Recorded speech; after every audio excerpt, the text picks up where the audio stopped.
Hi everyone.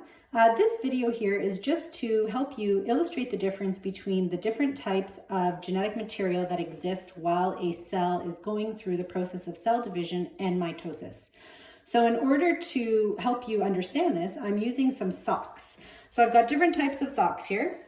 These are my artichoke socks, my shrimp socks, and my wonderfully kooky science socks right here.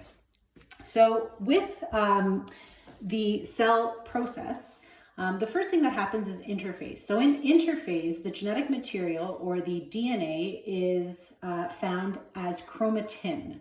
And chromatin are long, thin strands, and they're all just kind of jumbled up together. And then during interphase, the cell will grow, and then it will go through the S phase, which is called DNA replication.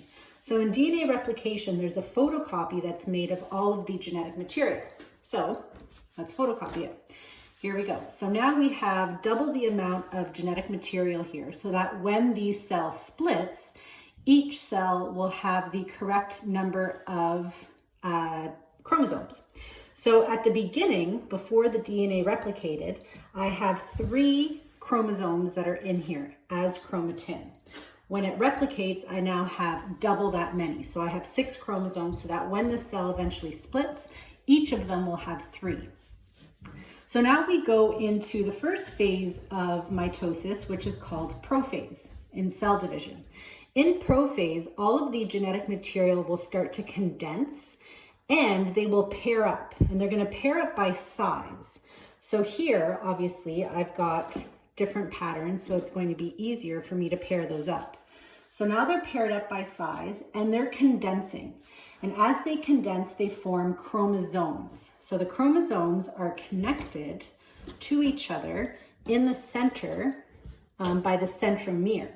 So the centromere for us is going to be the little heels. Okay, so the heels are stuck together and these guys don't really have big heels, but there we go. So now they're all stuck together and they're all paired up. Now that they're paired up in prophase, the nuclear membrane disappears, so that's gone. So now all of the genetic material is found spaced out through the entire cell. The next phase of mitosis is metaphase. So in metaphase, the chromosomes, which are now condensed, are going to line up in the center of the cell. The center of the cell is called the equator. So it doesn't really matter how they line up. So now that they're lined up in the center of the cell, each of these chromosomes are made up of 2 chromatid. So this is one chromatid and this is another chromatid. These are called sister chromatid. So now that they're lined up in the center, in anaphase, the spindle fibers that come from the centrioles are going to start to pull these apart.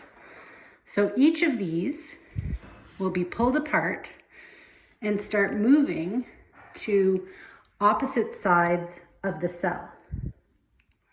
And then finally, in the last phase, in telophase, everything starts to go back to normal again. So these will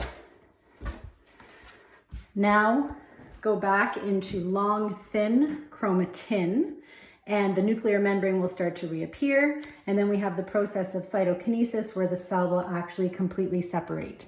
So you'll see that now at the end of this, each cell has 3 chromosomes, which is what we had started off with at the beginning.